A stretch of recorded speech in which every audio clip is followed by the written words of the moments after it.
It doesn't make sense, Commissioner, na itong mga ito nahuli natin dito sa mga scamming hubs, sa mga pogo hubs.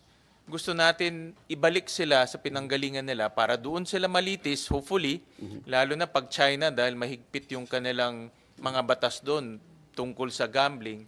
Pero na-divert papuntang Kuala Lumpur na ang layo-layo pagkukumpara mo sa Guangzhou. Ultimately, Your Honor, we subscribe to the ultimate destination po nila. Pagka saan man po sila magkakaroon ng transit flight is beyond our power to monitor, Your Honor. But I think in my humble opinion, they should go back to their country of origin. That should be very clear. Yes, sir. The diversion became a way for them to escape. Naging Alice Go Part 2 ho to eh. Nag-escape ho sila.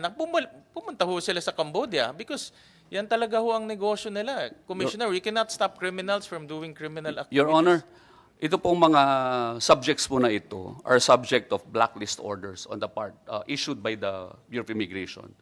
So we commit to prevent their re-entry into the Philippines. Yun po ang importante, Your Honor. Aside from the deportation, nakalagay na po sila sa blacklist po namin. So hindi na po makakabalik dito sa Pilipinas.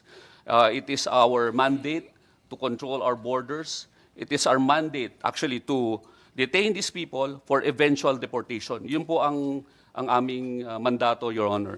Ngayon po, kung sa tingin po natin, meron pong kasong kriminal na dapat pong i-file laban po sa kanila, ang pag-usap lang po namin, i-file po agad.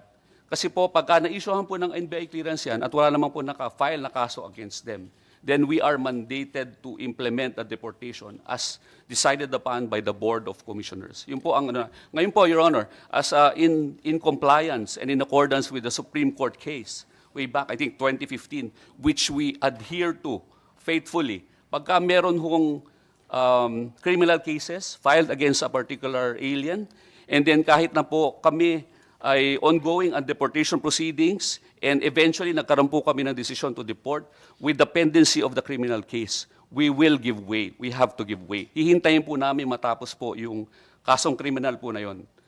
But without that, Your Honor.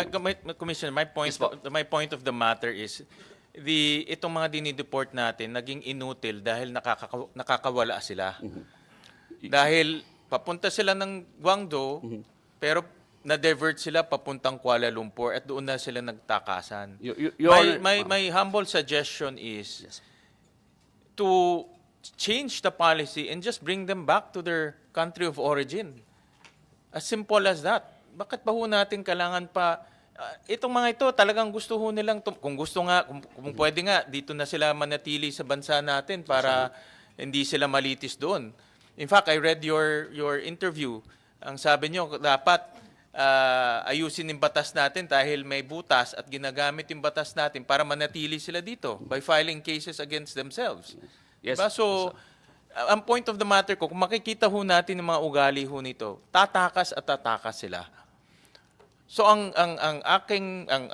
my personal suggestion, ibalik natin sila kung saan sila nanggaling. Doon sila malitis, doon sila makulong. Willing po kami, Your Honor, to abide by your suggestion and change the policy. But I think it also deserves further study considering that marami rin po kaming dinideport na hindi naman po galing China, meron po mga galing Africa, wherein there are no direct flights. So yun lang po ang kailangan po nating aralin pagdating po sa pagbabadeport. Yeah, but I think as a rule, dapat bumalik sila kung saan sila nanggaling. Kasi the tendency to escape and the tendency to evade, nandoon eh. Nakikita ho natin yun eh. And in the last hearing, napakita rin po ng ating chairperson na may mga ilan individual rin na tumakas sa Hong Kong naman. Di ba ho? So makikita natin yung tendency. Itong mga taong to, iba dito may pera, iba dito may kaya, may connection. Mga criminal syndicates to eh. I'm sure may connection rin sila sa ibang mga bansa. Kaya kung hindi ho natin dadalin sila at sasaluhin nung country of origin, talaga makakawala at makakawala sila. At yun ang isang punto ho nitong hearing na ito. Takpan natin yung mga gaps, yung mga butas sa polisiya natin para hindi na ho paulit-ulit ho to. Pakitingin na lang, Commissioner, because nakakaya, no? Nanguhuli tayo, nagde-deport tayo, pero babalik sila ng Cambodia, tatakas sila sa iba. Nakakahiya, no, sa parte ho natin. We subscribe to that, Your Honor. If I may lang po, considering our recent experience involving China, nagkaroon po ng tulungan pagdating po sa gastos po ng pagpapadeport po nila. China actually shouldered the costs of deportation by chartering a flight for 100 plus deportees who are of Chinese citizenship. Meron po kasi, Your Honor, na costs ang detention, Your Honor. I think this can be confirmed by the PAOK. Doon lang pong run sa operation namin, Your Honor. Kasi po, because of humanitarian reasons, syempre po, papakainin po natin yung mga detainees. From January 8 to February 28, I think for food alone, PAOK shouldered 5 million plus. Ganun po kamahal, Your Honor, ng pagpapakain sa kanila. The BI had to shoulder yung kuryente, even po yung CR po, nagbara. Ilaw, lahat po yan, Your Honor. And we also have to double up on our security. So meron pong costs, Your Honor, ang preparations prior to deportation, yung pong detention and everything. So malaking tulong nga po na ang China tumulong po sa atin doon sa pagpapadeport po. Pero hindi ho laging ganyan ang kaso. And we cannot afford na tayo naman po ang laging gagastos pagdating sa pagpapadeport po sa kanila. The BI